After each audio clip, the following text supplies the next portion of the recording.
আসসালামু আলাইকুম। অ্যান্ড্রয়েড অ্যাপের ক্ষেত্রে আপনার মোস্ট ইম্পোর্টেন্ট থিং হচ্ছে যে ডেভেলপার অ্যাকাউন্ট। এখন ডেভেলপার অ্যাকাউন্ট ছাড়া মোটামুটি আপনি অ্যান্ড্রয়েডের বিজনেস বলেন বা আপনার বিজনেসের একটা অ্যান্ড্রয়েড অ্যাপ বলেন বা আপনার নিজস্ব কোনো অ্যান্ড্রয়েডই বিজনেস বলেন বা অ্যাডসের বিজনেস বলেন, যেটাই বলেন সেটা করতে গেলে অবশ্যই আপনাকে প্লে স্টোরে একটা অ্যাকাউন্ট, প্লে কনসোল অ্যাকাউন্ট থাকতে হবে। মানে প্লে স্টোরের ডেভেলপার অ্যাকাউন্ট থাকতে হবে। এখন আপনি বলতে পারেন যে আপনার যদি কনসোল অ্যাকাউন্ট না থাকে, বিভিন্ন অল্টারনেটিভ অপশন আছে। অল্টারনেটিভ অপশন দিয়ে কাজ চালানো যায়। কিন্তু আপনি নিজেকে প্রশ্ন করেন, আপনি লাস্ট কবে প্লে স্টোর ছাড়া আপনি অ্যাপ ডাউনলোড করছেন বা ইনস্টল করছেন? আমি লাস্ট কবে করছি আমার মনে নাই। কারণ বাইরে থেকে একটা অ্যাপ ইনস্টল করা বা ডাউনলোড করা সিকিউর হয় না। আর এটা কনভেনিয়েন্টও না। আপনি একটা ওয়েবসাইটে গিয়ে সেখান থেকে অ্যাপ ডাউনলোড করে ইনস্টল করবেন। এটা কনভেনিয়েন্ট না। এখন কিছু স্টোর চলে আসছে, যেমন ভিভোর স্টোর আছে, Xiaomi ফোনের যে স্টোর আছে, অ্যাপগেট সম্ভবত। প্রত্যেকটা কোম্পানির ফোনের, স্যামসাংয়েরও স্টোর আছে। প্রত্যেকটা কোম্পানির আলাদা, আলাদা স্টোর আছে। কিন্তু আপনি যে প্রত্যেকটা স্টোরে গিয়ে আলাদা, আলাদা করে ইনস্টল করবেন, আর সেখানে কিন্তু ডিফল্টভাবে প্লে স্টোর থাকে। সুতরাং প্লে স্টোর থাকতে তারা কিন্তু সেখানে যাবে না। যদি খুবই প্রয়োজন হয় সেক্ষেত্রে যায়, সেটা আলাদা কথা। এখন কথা হচ্ছে আপনার অ্যাকাউন্ট টার্মিনেটেড হয়ে গেছে, কিন্তু আপনার এইখানে তো আপনার বিজনেস আটকে গেল বা আপনার বিজনেসের একটা অ্যাপ আছে আটকে গেল। এখন কি করবেন? নতুন করে অ্যাকাউন্ট তৈরি করে ওই অ্যাপটা আপলোড করবেন, না আবার নতুন করে একটা অ্যাপ বিল্ড করবেন? এইসব বিষয় নিয়ে কথা বলবো। আর কি কি আপনি যখন আবার অ্যাকাউন্ট তৈরি করবেন, যেহেতু আপনার অ্যাকাউন্ট তৈরি না করলে হচ্ছেই না, কারণ একটা অ্যাকাউন্ট তো আপনার লাগবে।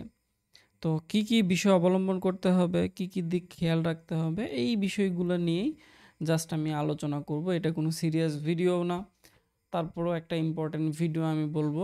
আপনারা যদি অ্যাপ নিয়ে কোনো কাজ করে থাকেন বা আপনার বিজনেস বা আপনি সোলো ডেভেলপার যেটাই হন, আহ, যদি সময় থাকে তাহলে ভিডিওটা দেখবেন, বা ভিডিও না দেখলেও জাস্ট আমার কথাগুলো শুনবেন, কাজে দিতে পারে।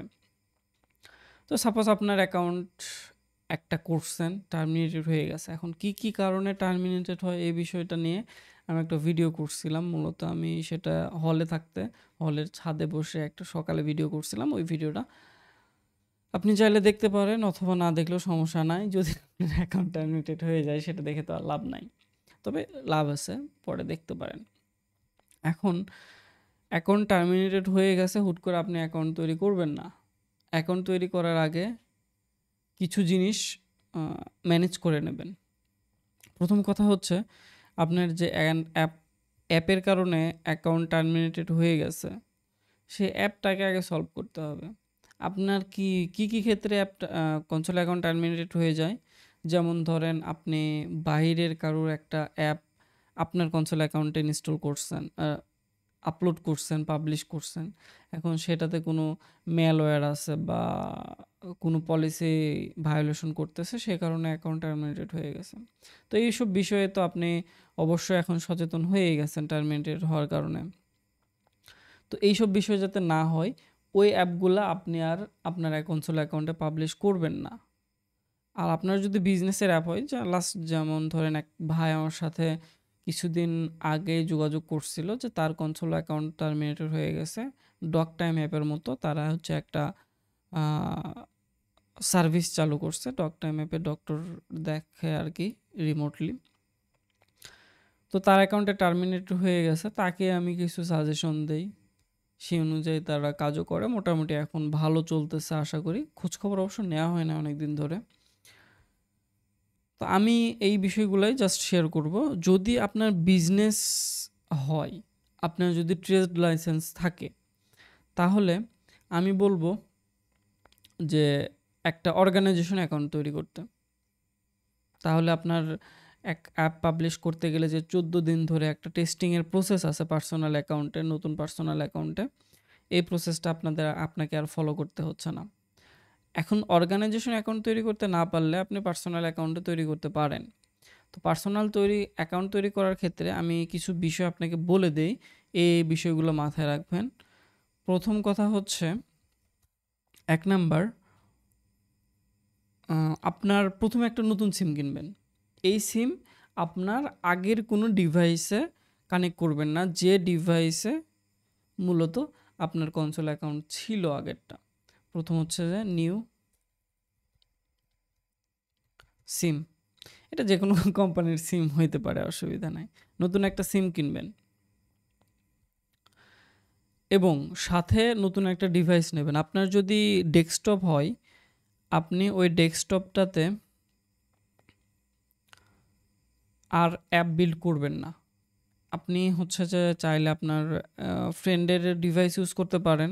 ফ্রেন্ডের ডিভাইস ইউজ করা যদি কনভেনিয়েন্ট হয় সেটা করতে পারেন, অথবা আপনার যদি পুরাতন ডিভাইস যদি বিক্রি করে আরেকটা সেকেন্ড হ্যান্ড ডিভাইস কিনেন এবং সেটা একটু হচ্ছে যে ভেরিফাই করে নেন সে আগে কোনো কনসোল অ্যাকাউন্ট করছে কিনা, সেটা করতে পারেন।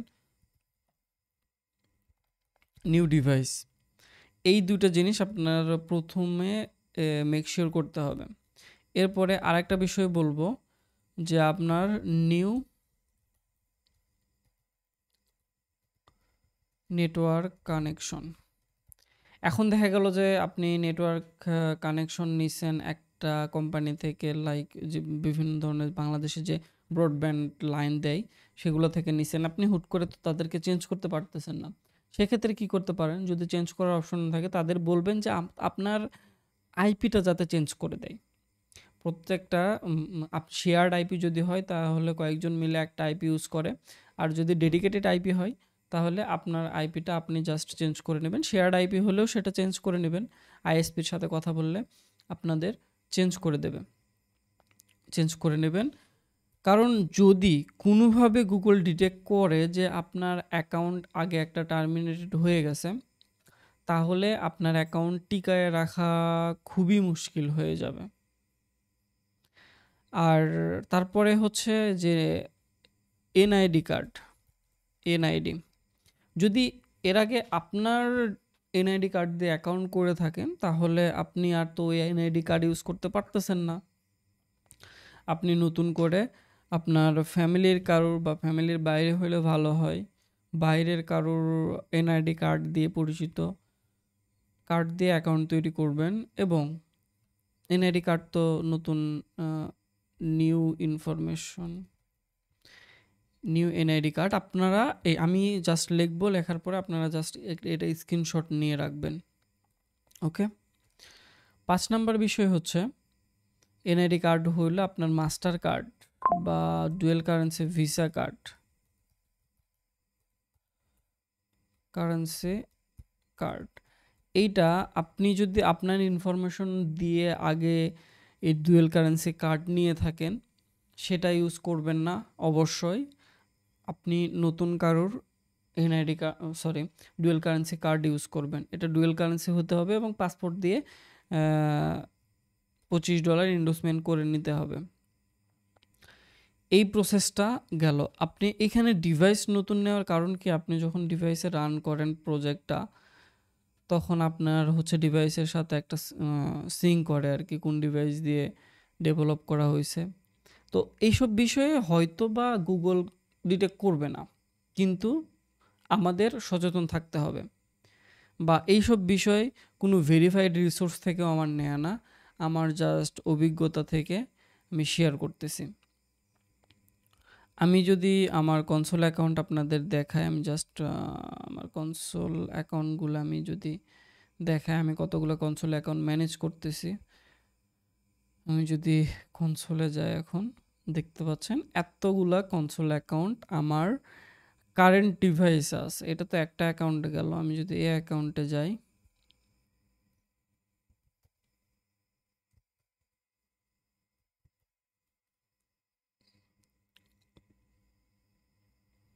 দেখতে পাচ্ছেন এতগুলা কনসোল অ্যাকাউন্ট আমি একটা ডিভাইস দিয়ে ম্যানেজ করি।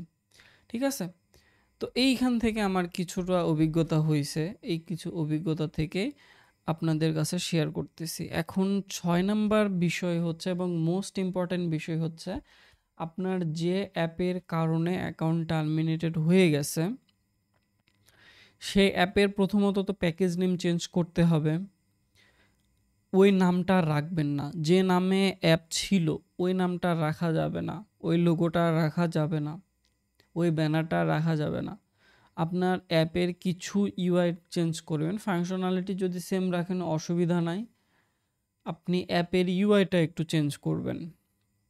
প্যাকেজ নেম চেঞ্জ করবেন, অ্যাপের নাম চেঞ্জ করবেন। করে ওই অ্যাপটা আগে ভেরিফাই করবেন, টেস্ট করবেন। আপনি আপনার ডিভাইসে টেস্ট করবেন, আপনার ফ্রেন্ডের ডিভাইসে টেস্ট করবেন, আপনার কলিগের ডিভাইসে টেস্ট করবেন। আপনার যদি কোম্পানি হয় আরও ২ জন এমপ্লয়ির ডিভাইসে চেক করবেন। তাদেরকে বলবেন যে টেস্ট করার পরে কোনো বাগ পাইছে কিনা, কোনো ব্রোকেন ফাংশনালিটি আছে কিনা, কোনো বাটন ক্লিকেবল কিনা, কোনো বাটনের যে অনেক সময় দেখা যায় যে বাটনের ভেতরে কি টেক্সট আছে এটা আমরা দেখতে পারি না। হোয়াইট ব্যাকগ্রাউন্ডের উপরে হোয়াইট বাটন দিয়ে রাখছি যে বাটনটা বোঝাই যাচ্ছে না। এরকম যাতে না হয়। আর এই তো এই বিষয়গুলা অ্যাপের কোয়ালিটি মেনটেন করতে হবে।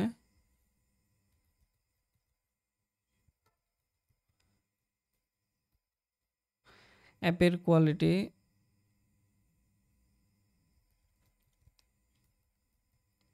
মেনটেন করতে হবে। অ্যাপের কোয়ালিটি মেনটেন করার পরে এখন আপনি অ্যাপটাকে পাবলিশ করবেন। অ্যাপটা পাবলিশ করার সময় আপনাকে মাথায় রাখতে হবে অ্যাপের কি পারমিশন নিচ্ছেন আপনি। যে পারমিশনগুলো নিচ্ছেন, যে ডেটাগুলো আপনি ইউজারের থেকে কালেক্ট করতেছেন, এই ডেটাগুলো আপনাকে অবশ্যই পলিসির সাথে মেনে আপনাকে ইনপুট করতে হবে, সেটিং করতে হবে, কনফিগার করতে হবে আপনার কনসোল অ্যাকাউন্ট। তার ছাড়া যদি আপনার অ্যাপটা রিজেক্ট হয়ে যায়, সাপোজ মনে করেন আপনি হচ্ছে যে ইউজারের থেকে ইমেল পাসওয়ার্ড নিচ্ছেন, কিন্তু আপনি ওইখানে ডিক্লেয়ার করে দিচ্ছেন না যে আপনি ইউজারের থেকে ইমেল পাসওয়ার্ড নিচ্ছেন, তাহলে প্রথমবার গুগল রিজেক্ট করবে। এরপর এবার আপনি ওইটা সলভ করে অ্যাপটাকে আবার পাবলিশে পাঠাইলেন, রিভিউতে পাঠাইলেন। এখন আপনার হচ্ছে যে লোকেশন নিচ্ছেন আপনি। তো লোকেশনে ডিক্লারেশন করেন না। এরপরে আবার গুগল রিজেক্ট করে বলল যে হচ্ছে যে আপনার লোকেশন ঠিক নাই। লোকেশন ঠিক করেন। লোকেশনের ডিক্লারেশন ঠিকভাবে দেন। ঠিক আছে, আপনি দিয়ে আপনি আবার সেটাকে রিভিউতে পাঠাইলেন। পাঠানোর পরে গুগল আরেকবার রিজেক্ট করছে। ঠিক আছে? এবার কারণ কি? এবার কারণ হচ্ছে আপনি ডেসক্রিপশনে অ্যাপের যে ডেসক্রিপশন যখন প্লে স্টোরে যে ডেসক্রিপশন দেয়া হয় প্লে কনসোল অ্যাকাউন্টে, তো ওই ডেসক্রিপশনে আপনার কিছু কিওয়ার্ড দেয়া আছে। এই কিওয়ার্ড গুগলের পলিসির সাথে যায় না। যেমন বেস্ট অ্যাপ,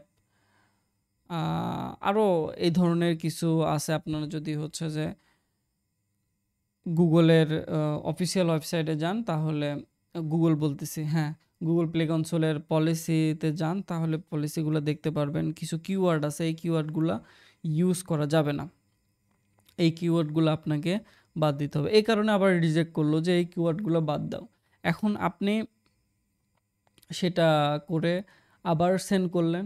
সেন্ড করার পরে দেখলেন যে আপনার কনসোল অ্যাকাউন্ট টার্মিনেটেড হয়ে গেছে বা অ্যাপটা সাসপেন্ড হয়ে গেছে। তো এই ধরনের কেসে যদি আপনার প্রথম অ্যাপটাই সাসপেন্ড হয়ে যায় তাহলে অ্যাকাউন্ট টার্মিনেটেড হওয়ার পসিবিলিটি আছে। তো এই বিষয়টা মেনটেন করবেন। অ্যাপটা পাবলিশ করার সময় একদম অভিজ্ঞ একটা মানুষকে দ্বারা অ্যাপটা পাবলিশ করায় নেবেন, বা অভিজ্ঞ এক মানুষকে যখন বলবেন সে আপনার অ্যাপের টোটাল ফিচারটা দেখবে, তারপরে সেই ফিচার অনুযায়ী অ্যাপটাকে কনফিগার করবে আপনার প্লে কনসোলে। ঠিক আছে? আর পলিসিতে যেটা আপনাদের পলিসি পেজটা ক্রিয়েট করতে হয়, এই পলিসি পেজের ভেতরে জাস্ট আপনি অটো জেনারেট করে দেবেন না। কোনো একটা ওয়েবসাইট থেকে অটো জেনারেট করে নিয়ে এসে দেবেন না। ওইটা দেখবেন যে আপনার অ্যাপের সাথে যায় কিনা। আপনি কি জিনিস অ্যাপে ফিচার দিচ্ছেন এবং কি কালেক্ট করতেছেন, কোনো পলিসি থাকলে সেগুলা ওই পলিসি পেজে সব কিছু মেনশন আপনাকে করতে হবে। এটা বেস্ট প্র্যাকটিসেস। মেনশন করার পরে এখন আপনি অ্যাপটাকে পাবলিশ করে দেবেন। প্রথম কথা হচ্ছে আরও কিছু রিকোয়ারমেন্ট আছে এখানে। এই রিকোয়ারমেন্টগুলোর ভিতরে হচ্ছে ধরেন ভিপিএন অ্যাপ। এখন ভিপিএন অ্যাপ যদি আপনি পার্সোনাল অ্যাকাউন্টে পাবলিশ করতে চান তাহলে পারবেন না। কারণ ভিপিএন অ্যাপের জন্য আপনার এখন অর্গানাইজেশন অ্যাকাউন্ট লাগবে। হেলথ সেক্টরের কোনো অ্যাপ হইলে হেলথ সেক্টরের অ্যাপ আপনার পার্সোনাল অ্যাকাউন্টে পাবলিশ করতে পারবেন না। তারপরে ফাইন্যান্সিয়াল কোনো অ্যাপ হইলে এই অ্যাপটা আপনি পার্সোনাল অ্যাকাউন্টে পাবলিশ করতে পারবেন না। তো এই ধরনের কিছু অ্যাপের লিস্ট আছে যেগুলো আপনি পার্সোনাল অ্যাকাউন্টে পাবলিশ করতে পারবেন না। সেটা একটু ঘাটাঘাটি করে নেবেন গুগল পলিসি থেকে। এই তো হলো ব্যাপার। তো এই বিষয়গুলো আপনারা মাথায় রেখে অ্যাপটাকে পাবলিশ করবেন। ইনশাআল্লাহ অ্যাপটা পাবলিশ হবে। আর যদি আপনি কোনো প্রবলেম ফেস করেন, তাহলে আমি তো আছি। আমার কমেন্ট বক্স খোলা আছে। যেকোনো প্রশ্ন থাকলে প্রশ্ন করতে পারেন। আমার ফেসবুক পেজে নক করতে পারেন। আমি ডিরেক্টলি নাম্বার দেব না। যদি একান্তই প্রয়োজন হয় আপনার প্রবলেমটা দেখি, তারপরে যদি কথা বলার প্রয়োজন হয়, তাহলে আমরা গুগল মিটে জয়েন করে কথা বলতে পারি, অথবা পার্সোনালি হোয়াটসঅ্যাপে আমরা কন্টিনিউ করতে পারি। তো সেটা পরের ব্যাপার, যদি আপনার একান্তই কোনো প্রয়োজন হয় তাহলে। আর আপনি যদি এভাবেই নিজে থেকে সবকিছু করতে পারেন তাহলে তো আলহামদুলিল্লাহ। তো ভালো থাকবেন, সুস্থ থাকবেন, আমার জন্য দোয়া করবেন। আর নেক্সট কোনো বিষয় জানার থাকলে আমাকে জাস্ট কমেন্ট করে জানাবেন। আমি চেষ্টা করব যে সেই বিষয় নিয়ে আলোচনা করার জন্য আমার অভিজ্ঞতা থেকে। Thank you.